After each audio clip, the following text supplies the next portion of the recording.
इचलकरंजी महानगरपालिका निवडणुकीसाठी शिवाजीनगर, इचलकरंजी आणि शहापूर अशा 3 पोलीस ठाण्यांच्या हद्दीत एकूण 302 मतदान केंद्रांची व्यवस्था निवडणूक आयोगानं केली असून ही केंद्र 78 इमारतींमध्ये आहेत.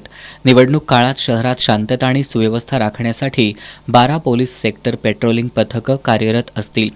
तसंच स्ट्रॉंग रूमच्या सुरक्षेसाठी आवश्यक तो बंदोबस्त तैनात करण्यात आल्याची माहिती अप्पर पोलीस अधीक्षक अण्णासाहेब जाधव यांनी दिली. महापालिकेकडून निवडणूक प्रक्रियेवर लक्ष ठेवण्यासाठी 4 SST पथकं तर 4 FST पथकं नेमण्यात आली आहेत. निवडणूक अनुषंगानं 18 पोलीस अधिकारी, 297 पोलीस अंमलदार आणि 400 होमगार्ड असा बंदोबस्त तैनात करण्यात आलाय.